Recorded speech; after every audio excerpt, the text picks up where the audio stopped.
जय हिंद प्यारे दोस्त, मेरा नाम अर्जुन है। आप सभी को गुरुकुल टीम यूट्यूब चैनल पर स्वागत है।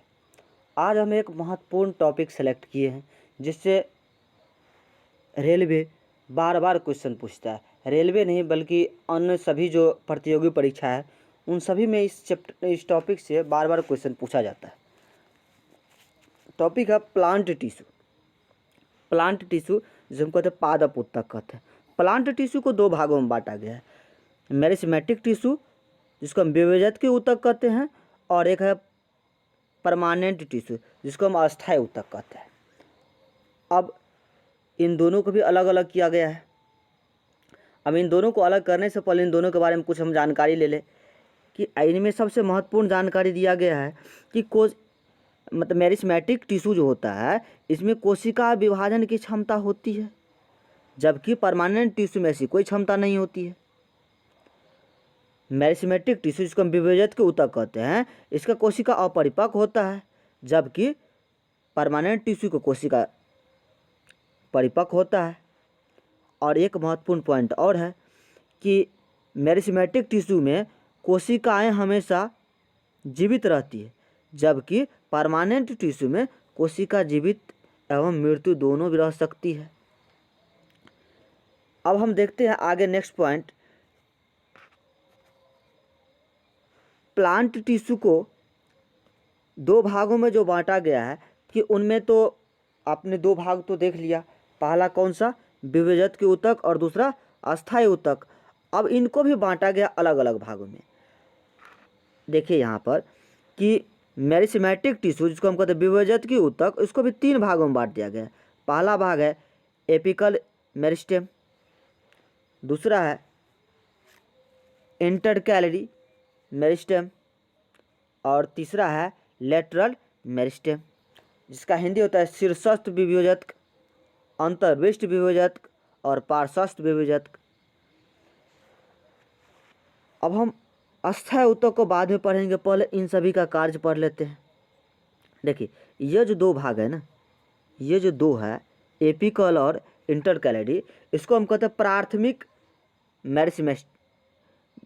इसका कार्य होता है कि जब पादप छोटे से होते हैं तो तब से ही इसमें लंबाई में वृद्धि करने का कार्य करता है यह दोनों, ठीक है। जबकि यह पार्श्वस्थ जो है यह द्वितीयक होता है, द्वितीयक मेरिस्टेमेंट होता है जिसको हम द्वितीयक विभेजक के ऊतक कहते हैं। अब इसको हम चित्र के माध्यम से देखते हैं। देखिए यहाँ पर फिगर में स्पष्ट दिखाया गया है कि एपिकल मेरिस्टेमेंट जो होता है कि यह जहाँ देखिए एपिकल जिसको हम शीर्षस्थ कहते हैं वो शीर्ष पे होते हैं। यह देखिए यहाँ ये शीर्ष होता है, यह पादप के कहाँ है, शीर्ष पर होते हैं। तो यह क्या होता है, एपिकल मतलब शीर्षस्थ विभेजक ऊतक होते हैं, पादप के सिर तथा पादप के जड़ दोनों में पाए जाते हैं। इसका मेन काम होता है कि पादप की लंबाई में वृद्धि करना। अब दूसरी चलते हैं, दूसरा है इंटरकैलरी मेरिस्टेमेंट। अब सबसे पहले हम यह देखते हैं कि यह चित्र से हट के एक यहाँ बैम्बू का चित्र दिया गया है। यहाँ बैम्बू के जो दो गांठ जो पाया जाता है, तो बैम्बू के गांठ को हम कहते हैं नोड। बैम्बू के गांठ को हम लोग नोड कहते हैं, और दोनों नोड के बीच की जो दूरी होता है उसको हम लोग इंटरनोड कहते हैं। अंतर्विष्ट विभेजक के ऊतक का मेन काम होता है कि इंटरनोड के बीच की दूरी को बढ़ाना। ध्यान से देखिए, इंटरनोड किसको कहते हैं समझ में आ गया होगा आपको। अब सबसे लास्ट जिसको हम द्वितीयक विभेजक के ऊतक भी कहते हैं, तो द्वितीयक विभेजक के ऊतक जो होता है इसका क्या काम होता है, इसका मेन काम होता है तने एवं जड़ की मोटाई में वृद्धि करना। देखिए यहाँ फिगर में हम यहाँ से हटा देते हैं स्लाइड, आपको स्पष्ट रूप से दिख जाएगा।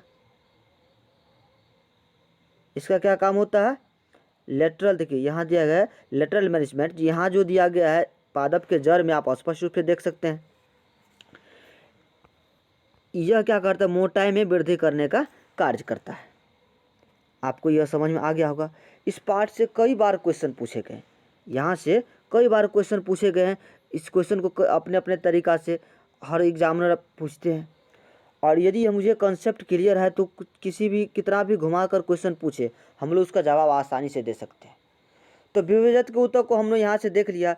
विभेजक के ऊतक को 3 भागों में बांटा गया, शीर्षस्थ विभेजक, अंतर्वृष्ट विभेजक के ऊतक और पार्श्वस्थ विभेजक के ऊतक। शीर्षस्थ कहाँ होते हैं? पादप के सिर पर होते हैं, जबकि अंतर्वृष्ट जो है पादप के जो 2 नोडों के बीच की दूरी को बढ़ाता है। और पार्श्वस्थ क्या करता है? पार्श्वस्थ मोटाई में वृद्धि करता है। चलिए अब आगे अगला स्लाइड आता है परमानेंट टिश्यू। जैसे विभेजक के ऊतक को 3 भागों में बांटा गया, ठीक उसी प्रकार से अस्थायी ऊतक को भी 2 भागों में बांटा गया। पहला है साधारण अस्थायी ऊतक और दूसरा है जटिल अस्थायी ऊतक। अब साधारण अस्थायी ऊतक किसे कहते हैं? एक ही प्रकार की कोशिकाओं से बना हुआ ऊतक को हम क्या कहते हैं? साधारण ऊतक कहते हैं। और एक से अधिक प्रकार की कोशिकाओं से मिलकर बना ऊतक को हम जटिल या अस्थायी ऊतक कहते हैं। अब देखिए साधारण अस्थायी ऊतक को 3 भागों में बांटा गया। पहला नाम है मृदु ऊतक, जिसका अंग्रेजी होता है पैरेन्काइमा। दूसरा है कोलेनकाइमा, स्थूलकोण ऊतक। और तीसरा है स्क्लेरेन्काइमा, जिसको हम कहते हैं दृढ़ ऊतक। अब इन तीनों का कार्य हम देख लेते हैं।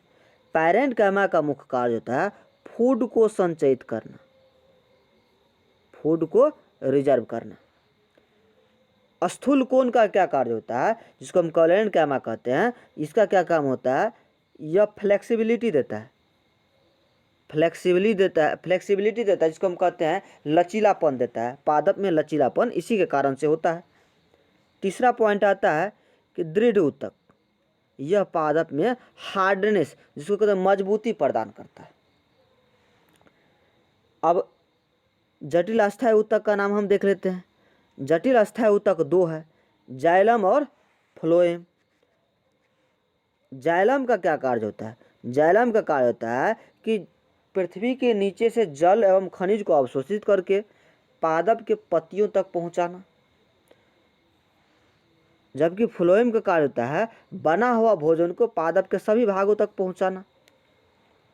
अब इस स्लाइड से कई बार क्वेश्चन पूछा जा चुका है कि पैरेन्काइमा का क्या कार्य है, कोलेनकाइमा का क्या कार्य है, स्क्लेरेन्काइमा का क्या कार्य है, जाइलम का क्या कार्य है, फ्लोएम का क्या कार्य है, कौन सा जटिल ऊतक है, कौन सा साधारण ऊतक है।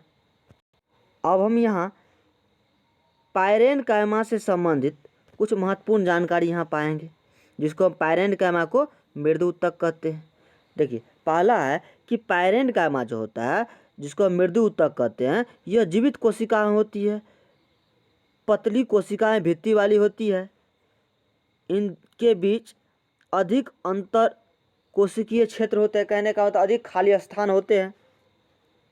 इसके बाद बड़ी राजधानियाँ होती है, इनमें बड़ी राजधानियाँ होती है। पैरेन्काइमा की हम बात कर रहे हैं अभी। अब पैरेन्काइमा का सबसे महत्वपूर्ण काम है फूड का स्टोर करना, भोजन का संचय करना पैरेन्काइमा का प्रमुख कार्य है। अब हम अगला देख रहे हैं फोटोसिंथेसिस या क्लोरेन्काइमा। अब देखिए फोटोसिंथेसिस या क्लोरेन्काइमा किसे कहते हैं। अब चलिए हम चलते हैं नेक्स्ट स्लाइड पे। इसको समझने के लिए हमको नेक्स्ट स्लाइड पे जाना होगा। देखिए आप गौर से, यह आपको दिख रहा है, यह एक पत्ती को काट कर उसको बड़ा करके आपके सामने रखा गया है। इसके सबसे बाहरी वाला जो भाग है, जिसको हम कहते हैं एपिडर्मिस, यह पौधे का बाहरी आघात अब सुरक्षा प्रदान करती है।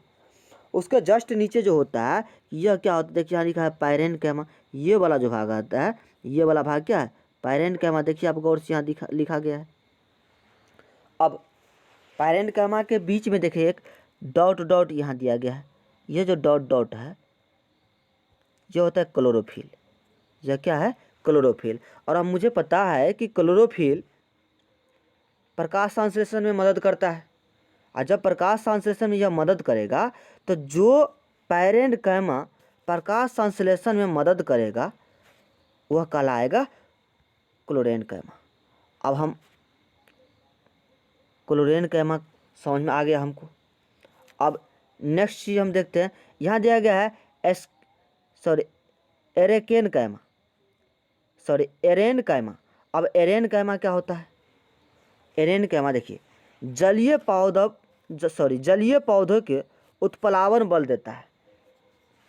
एरेन कैमा क्या करता है? जलीय पौधों को उत्प्लावन बल देता है। इसका मतलब यह हो गया कि जलीय पौधे के बीच में, कभी कभी आप देखे होंगे कि जलीय पौधे के बीच में एक खाली स्थान होता है, मतलब जलीय पौधे के बीच में इस टाइप का एक संरचना हो जाता है। इसके बीच में हवा भरा होता है जो क्या करता है, उसको पानी पर तैरने में सहायक होता है। चलिए हम चलते हैं नेक्स्ट स्लाइड पर। अब हम इसमें देखेंगे कि पैरेंट कैमा, कोलेन कैमा और स्क्लेरेन कैमा, जो तीन चीज़ें दिया गया यहाँ, तो तीनों के बारे में कुछ महत्वपूर्ण जानकारी हम यहाँ पाएंगे। सबसे पहले इसमें दिया गया है कि पैरेंट कैमा क्या होता है? जीवित कोशिकाएं होती है। और कोलेन कैमा भी क्या होती है? जीवित कोशिकाएं होती है। जबकि स्क्लेरेन कैमा मृत कोशिकाएं होती है। और फिर से देखिए, पैरेंट कैमा का सेल क्या होता है? जीवित होता है, मतलब पैरेंट कैमा की कोशिकाएं जीवित होती है। कोलेन कैमा की कोशिकाएं भी जीवित होती है, जबकि स्क्लेरेन कैमा की कोशिकाएं क्या होती है? मृत होती है। अब ये दोनों कोई खास ज़रूरी नहीं है, सबसे ज़्यादा जरूरी इनका फंक्शन ज़रूरी है कि पैरेंट कैमा का मुख्य कार्य क्या है? पैरेंट कैमा का मुख्य कार्य है भोजन को संचित करना। कोलेन कैमा का मुख्य कार्य है पौधे में फ्लेक्सिबिलिटी देना। फ्लेक्सिबिलिटी जिसको हम कहते हैं लचीलापन प्रदान करना। और कोलेन कैमा जो होता है, स्क्लेरेन कैमा जो होता है, स्क्लेरेन कैमा का मुख्य कार्य होता है पौधे में मजबूती प्रदान करना। समझ में आ गया आप सभी लोग को? इस स्लाइड से भी कई बार क्वेश्चन पूछे जा चुके हैं कि निम्नलिखित में से किसका कोशिकाएं जीवित होती हैं, किसका कोशिकाएं मृत होती हैं। मतलब फ्लेक्सिबिलिटी मतलब लचीलापन कौन प्रदान करता है, हार्डनेस कौन प्रदान करता है। चलिए अब नेक्स्ट स्लाइड की ओर चलते हैं। नेक्स्ट स्लाइड में दिया गया एपिडर्मिस, जो हम आपको पहले ही बता चुके हैं।